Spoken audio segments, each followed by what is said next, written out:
May is Mental Health Awareness Month, so it seemed like the perfect time for another mental health edition of Little Did I Know. I'm going to start with a confession. About 6 months into my first meteorologist job on television, I started suffering anxiety attacks, live on the air. They were brief but intense.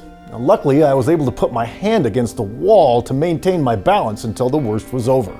I spent weeks looking into indigenous herbs that could curb anxiety. I looked into counseling. I even started looking for possible other careers. Until one day I made the connection that, there were plenty of times I did my job and was relaxed and had fun. So the obvious conclusion was, that's right, 100% of the problem was right in here. I ended up being drawn into studying Buddhist thought because there really is no other philosophy that focuses more on the mind than Buddhism. And it's not really a religion, so the techniques can be used by people of faith or no faith at all. In a Buddhist perspective, there's this idea that we have an original mind that is kind of the light of awareness. It's what allows us to see things and experience things. And then we have these habits of mind that we've gained. And these habits of mind are past experiences, memories, dreams, expectations, and so on. Michael says the human experience is similar to watching an old-time movie. Our original mind is just light. It allows us to experience and see things. Our habitual mind is like the film strip that goes in front of the lamp.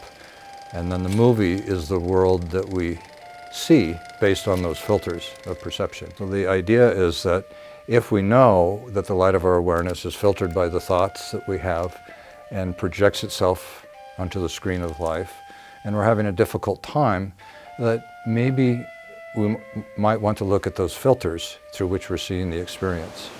He says the most effective way to deal with our thoughts is to just let them be. I like to use the analogy of thoughts being like waves on an ocean. They arise and they release, they arise and they release. And there's just a naturalness to it. And thoughts, if we don't do anything with them, we don't get stirred up by them, they do that naturally. So when we cling too strongly to thoughts, negative or positive, we end up clinging to a phantom that no longer exists and miss out on the power of the here and now. Imagine if you were to go out with your phone and take a picture of a wave, take it home and put it in a scrapbook, and look at that wave every day because it was a cool wave or you didn't like the wave. This is what we do with our habit mind. We grab certain thoughts and we think they have this long-term existence, but where did it go? I mean, a wave comes, it goes. Now, as a meteorologist, I like to use rain as a metaphor when it comes to our thoughts. Oh, man. For many, if it starts to rain, it's game over. It's going to be a day spent inside avoiding the weather.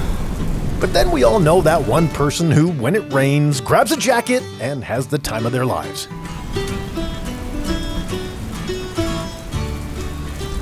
Now, it's literally the same event, but with two very different outcomes. One was negative and one was positive, and both were created 100% entirely in the mind. And the interesting thing is the rain don't care. The rain is just the rain. It's a matter of what we do with it. And so from the perspective of our original mind actually just sees everything as just, it's what's happening. It's just a thing that's happening. And how we deal with that has to do with what's in our mind at the moment. And so when we settle the mind out of that, then it can rain on us or not rain on us. Now, many people use meditation or Mother Nature to get quiet. The results are a completely different way of interpreting negative events. I mean, what really is negative? I mean, if you have an experience that's challenging, you could frame it as negative, or you could just say, well, this is challenging. There's some work I need to do somehow. There's a laundry list of scientific studies to back up the assertion that there's one sure way to rescue yourself from bad thoughts and bad situations. It's important to recognize the preciousness of the life that we've been given, even though it can be very difficult. That the fact that we're here, upright, taking nutrition, being able to love according to our capability, and also experience the hurts according to our capability. It's a very precious gift. So first of all, recognize the preciousness of the gift of this life. do whatever you can do to settle your mind, to relax your mind, to recognize that we are not our thoughts. Thoughts happen, but they're just momentary waves that come and go and come and go. For Central Oregon Daily News, I'm Scott Elnes.